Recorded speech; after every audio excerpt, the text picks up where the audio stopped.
Hello everyone. So today we are going to discuss about third chapter, that is evolution of the Indian economy. Okay. So here in this class we are going to discuss about the background of the Indian economy. Okay. So here first of all we have to know about the meaning of evolution. So evolution is nothing but some changes or developing something. Okay. So here we are talking about Indian economy. So that's why there was an evolution process of the Indian economy. Okay. So here the economic profile of India was incomplete distress at the time of the independence. Okay, so here distress means great suffering. So at the time of independence, actually, so before we got independence, we were ruled by the Britishers, right? So almost 200 years we were ruled by the Britishers. So that's why, so at the time of the independence, our economic profile was very in distress. Okay, it means great suffering. So here the great important point, that is India was serving a purpose of development not for itself but for a foreign land. As we are in the development process, but so the development was not useful for the India itself, so it was used for the foreign land. Okay, so it means there was a development in the economy point of view, but this development was not useful for the India. Okay, so actually, so we were dependent on the Britishers because we were ruled by the Britishers. So that's why our development purpose are also useful for the foreign land during the colonial rule. Okay. So during that time, the both agriculture and industry were having the structural distortions. So distortions means here twisting, or it is always against the what it is real. Okay. So here while the state was playing not even a marginal role. Okay. So whenever the state was playing a not important role, so in that time there was a structural distortions. Okay, so here both agriculture and industry also were in the problematic conditions. Okay, so during the half century before India became independent, so the world was having accelerated development and expansion in its agriculture and industry on the shoulders of the active role being played by the states. Okay, so here before India became independent, that is a half century before, means 50 years before the independence of India. Okay, so in that time the world also expanded their agriculture and industry sectors. Okay, and it was very well developed in the world by the states. In the same way it was happened in the United Kingdom also. Okay, so the same situations, the same development from the industry and agriculture was happened in the United Kingdom. Okay. So here there was not only the unilateral transfer of investable capital to the Britain by the colonial state, so that is we are calling the drain of wealth, but the unequal exchange. So here unilateral transfer of investable capital means sending funds, goods and services to a receiving country who doesn't return anything to a country. Okay, it means they're always taking funds, always taking goods, always taking the agricultural products, but they're not giving a return to the India. So that is known as unilateral transfer of investable capital to Britain. Okay, so but not only this problem, but there was another problem. So not only the unilateral transfer problem, but there was another problem, that is unequal exchange was day by day it was increasing. Okay, so here it was a problematic condition for the India's commerce, because we are always giving some goods and important products to the Britain, but we are not receiving as per equal to our products which are exchanged or exported to other countries. Okay, so here there was a great problem, so that was evolved in the Indian economy. So before 50 years of the independence, so that is unequal exchange and unilateral transfer of investable capital. Okay, so it was a problematic condition for the commerce, India's trade, and it was thriving for the handloom industries also. Okay. So here the colonial state practiced some important policies, so which were great impediments to the process of development in the country. Okay, so they implemented some important policies in the Indian economy, but these are the barriers for the process of development. Okay.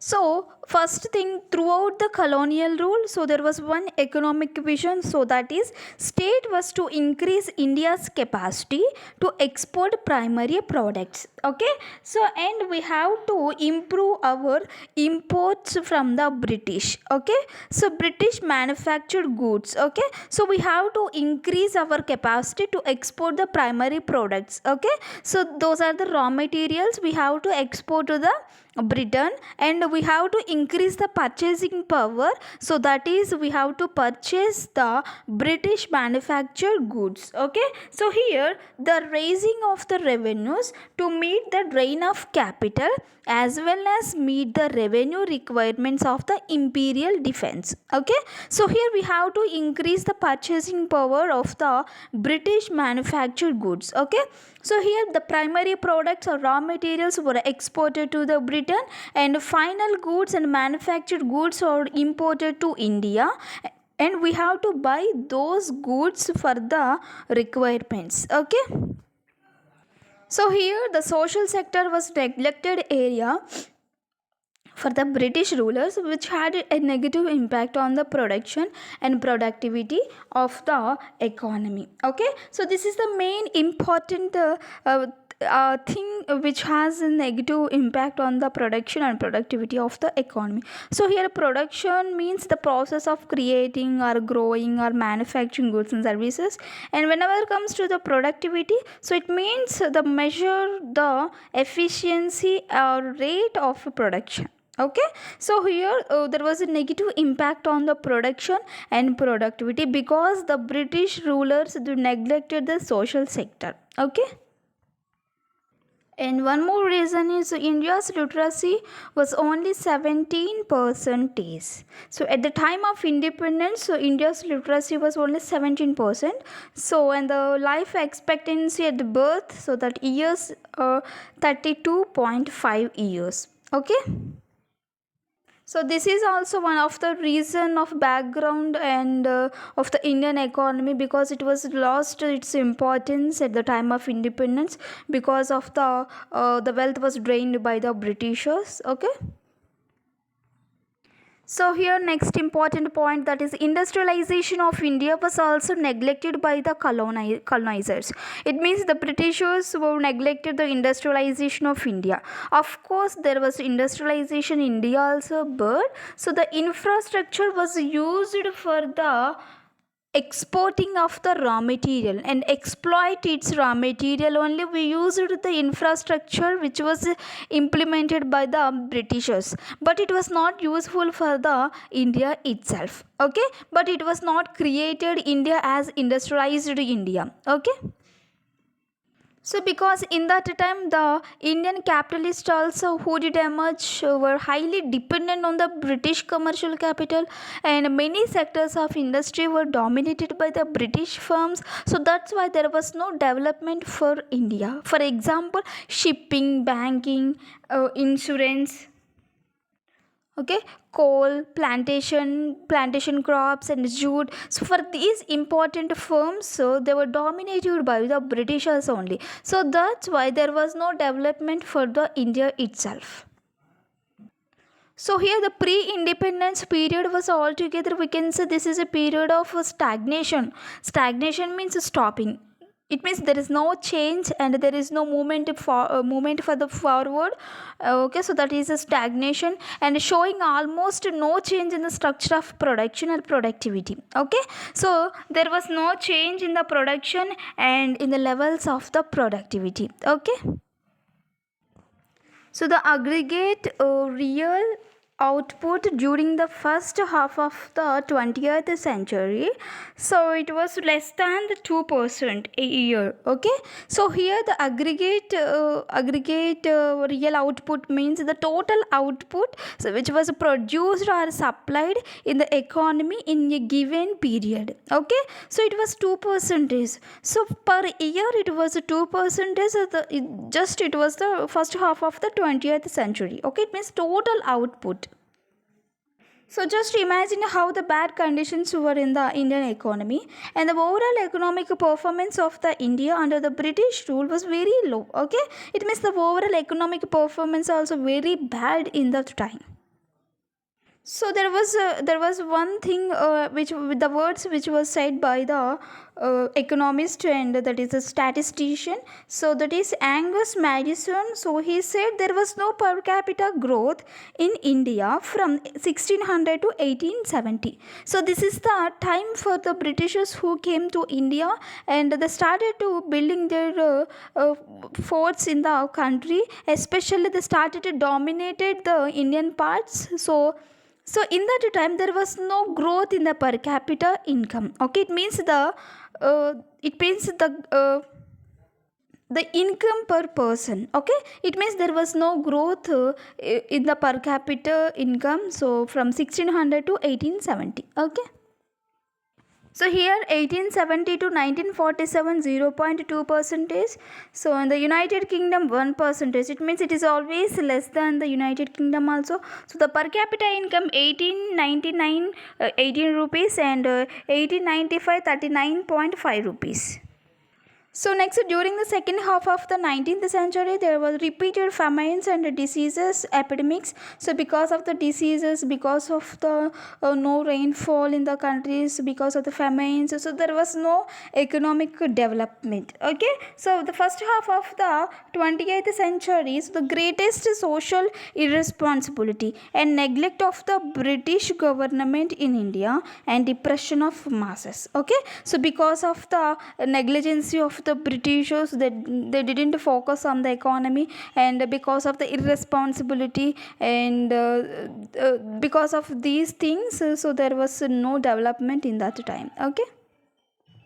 So here the both the political leaders and industrialists, so they were very much aware and conscious about the economic inheritance. So once India became independent, so we got our economic inheritance. So here economic inheritance means assets were passed down to the individuals after someone dies. Okay, it means we have our economic inheritance. Okay, so it means those are passed to the present people also. So here the political leaders much aware and conscious about the economic things. So once we got independence. Okay. So even before independence also there were so many major strategic issues were there. So here coming to the strategic issues, so first one, state or governments should be given a direct responsibility for government for development. Okay, so here the state is playing the major role in that time also, and ambitious and vital role to be assigned to be to the public sector. Okay, so here ambitious and vital, the important role was given to the public sector. So that is social sector. And next thing is necessity for the development of heavy industries. So here the heavy industries are very necessary. So according to that point of view, according to that economic conditions, so we have to increase our heavy industries for the development purpose. Next one, discouragement to the foreign investment. So there was no importance was given to the foreign investment, because we already 200 years we faced a lot of problems and troubles. So we never want to again to get that much of the British rule. Okay, so that's why there was a discouragement for the foreign investment. And next, the need for economic planning. So here this is very important in the Indian economy. So they given the great importance to the economic planning, and here the need for economic planning is very vital role in the Indian economy. Okay, so these are the major strategic issues were discussed in the evolution of the Indian economy. So once India became independent, so it was a real challenge for the government of the time in that time to go for a systematic organization of the economy. So before independence, we never know about what is economy, what is economic development, what is the social sector, what is private sector. It means we were ruled by the Britishers. So that's why so many policies, programs, schemes were implemented for the benefits to the Britain, not for the India. Okay, so in that time many political leaders and industrialists and capitalists and economists, they thought that once India became independent, so it was real challenge for the Indians, especially for creating a systematic organization of the economy. So coming to the political leaders, so it was really a task with challenges and delivering growth and development. It was very huge demand from the people side. So it is in the face and it is in the hands of the political leadership, because in that time there was no ruler, there was no democracy. So that's why whenever we became independent, just we are following the democracy. It means there was one particular leader, so we are electing them, so it means we have some hopes on them. Okay, so even there's some promises and vibes of the nationalists, so there's so many promises by the political leaders for getting the growth and development. Really this was a challenge in that time.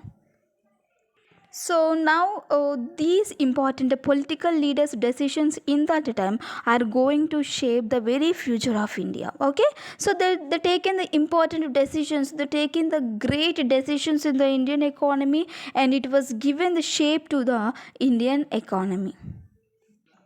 So many important and strategic decisions were taken only by 1956 itself only. So which has shaped Indian economy journey till date. Okay, it means by 1956 itself only they taken a lot of decisions and strategic decisions, important decisions for Indian economy. Still, it was going in the society. Okay, so this is all about the evolution of Indian economy. So this part is only for the background of the Indian economy.